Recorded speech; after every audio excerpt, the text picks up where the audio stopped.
All right, we'll continue with the Gadsden City Titans and Coach Allie Smith. Coach, it's hard for me to believe that this is your 5th year. I know you've been there a long time and been around Gadsden a long time, but 5 seasons at Gadsden City.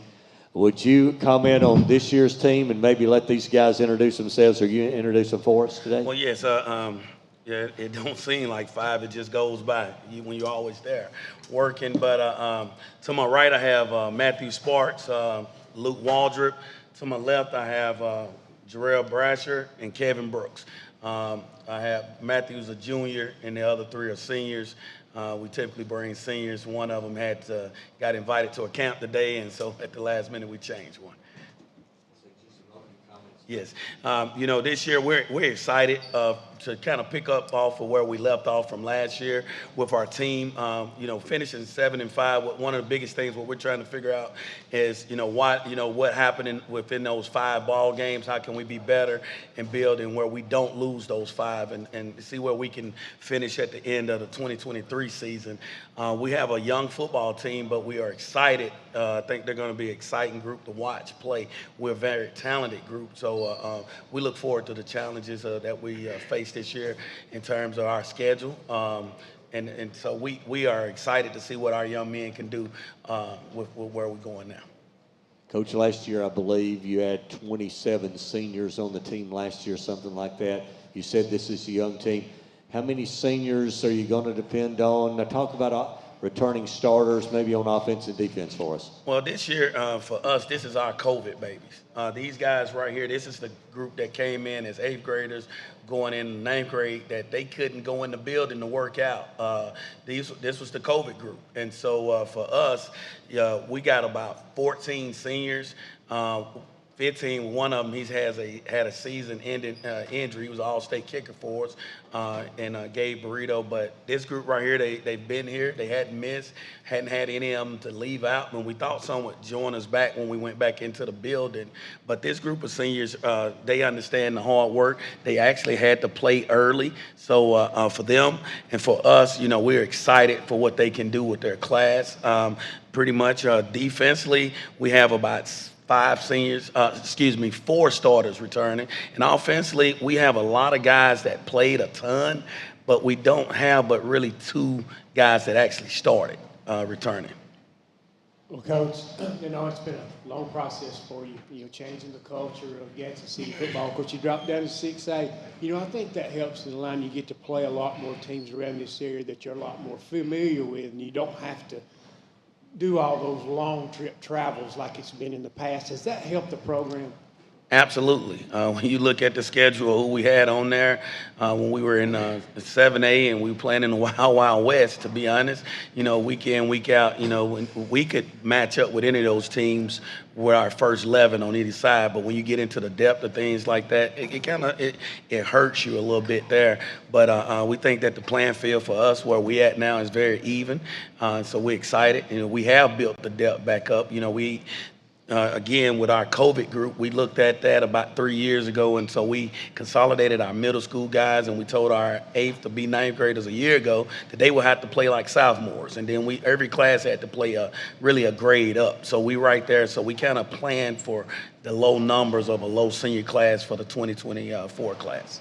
Well, I know this team really excelled last year, especially on the defensive side of the ball. Do you think they're ready to make their mark offensively? To be a lot better football team on the offensive side of the ball? Absolutely. We have a good crop of talented young men over there, and what we need to do is just figure out a way to get them all out in space and play and get the ball and share it. We have, I think, one of the best running backs in 6A football returning in TJ Worthy. He really found himself in the second half of the season, and I think that is really big things to come.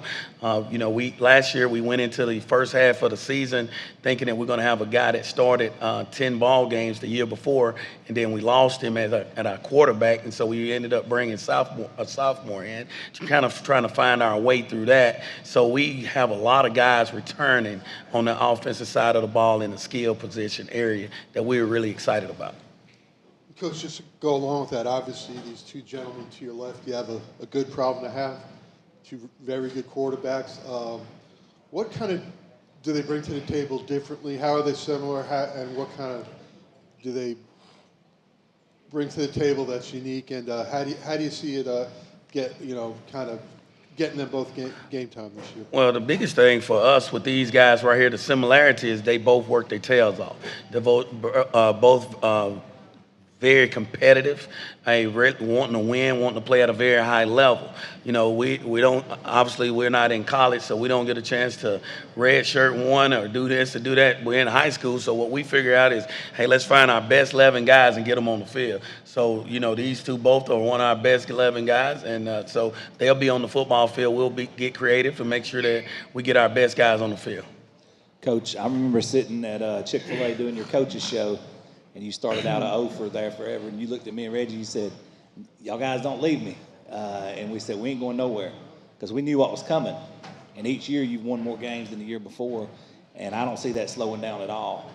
That process from then to now, how much more confident in this team and how much more stable do you think this program is from those days when we were at Chick-fil-A doing your show and you were over right until the end of the season to now?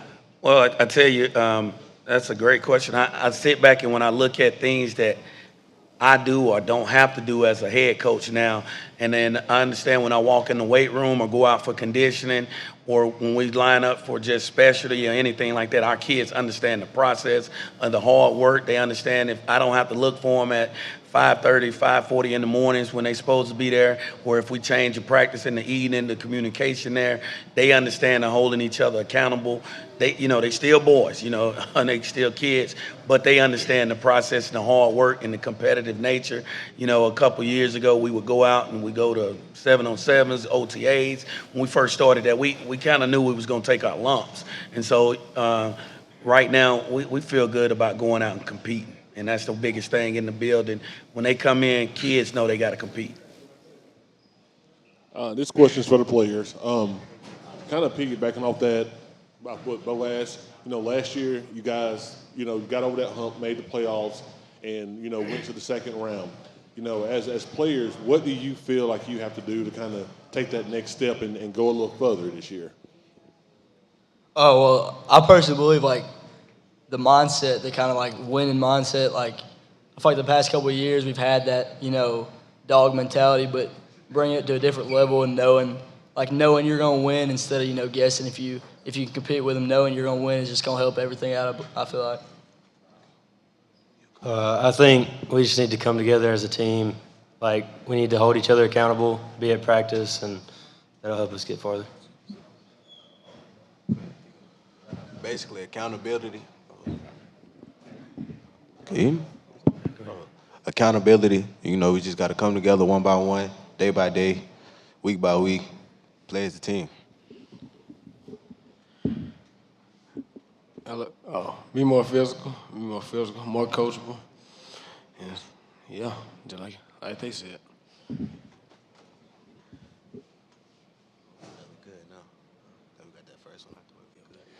Guys, talk about the difference. I know last year you won 7 games. That had to give you confidence going into a new season.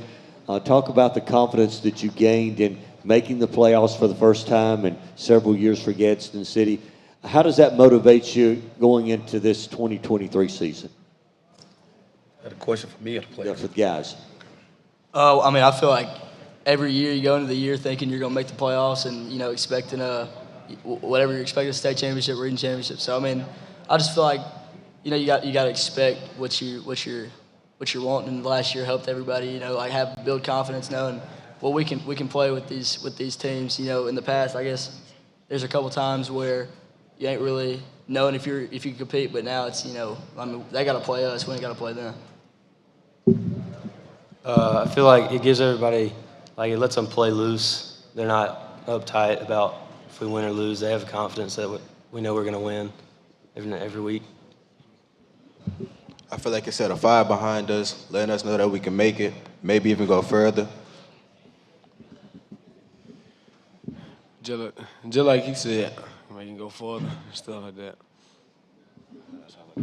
Coach, to you, looking at the schedule this year, I think you made a change there in your first game. You're playing Carver Montgomery. Talk about your schedule and how it stacks up through the year for the Titans. Well, for us, we like to play different type of teams and with different styles to try to get us ready. Because we talk to our kids about the playoff scenarios and different things that we could see down the road. But we want to take it week by week, step by step. So when we're looking at scheduling teams, we look at trying to schedule different style teams and different, from a physicality team and different things of that nature to try to help us throughout the season. One team may be a little better in special team area, things that even with helping with the coach and the way you prepare for certain things. One team may be a little different scheme defensively or offensively. So we look at when we're scheduling, I try personally to make sure that I'm finding everything that we need so it won't be any surprises down the stretch to see. One of the things that we did make a change this year. We won't be opening with Carrollton out of Georgia, and that's not by it's not like we said, hey, we're not playing them. We know they kicked the lining out of our britches last year, but we ended up not being able because the state had a 5-year schedule, and at the time when we scheduled the game, we wasn't aware that the schedule would change and be a whole different week. So the state of Georgia was still on their regular schedule, and we wasn't, so we couldn't play them opening week. So we ended up being able to find the Carver game, and I think that's a great challenge for our kids to kind of measure and stick coming out those first 2 weeks for us. And our kids understand that we're going out to compete, we're going out to win. Our coaches understand that, but we also understand that we don't really get into football that matters for us until the week 3. All right, this is for the players. I saw a couple of preseason type polls on Twitter, and I know a couple of you mentioned that to me. And one of these polls had Fort Payne ranked number 10 in 6A. Seeing stuff like that, even though I know it's not relevant, but just seeing that kind of stuff kind of gets you motivated. It's like, okay, we won the region last year, but you got our region opponent supposedly ranked ahead of us. So does that kind of motivate you and kind of push you a little bit more during practice? I mean, you obviously, we think we're the best in our region. We think we can compete with anybody in the state. So it is, we all think of a little bit disrespect, but it was their ranking. So, they can put whatever they want, and we're going, they can determine after we, finish the season out. It's going to be in the back of our mind all year. We're going to play them, and then that'll determine whoever's the best. Like Luke said, I think it's disrespectful. We're going to work more harder. We're going to show them who the best is real. Disrespectful. We beat them 18-0 last year. We've been whooping them for the past 2 years, and honestly, I think we'll whoop them again.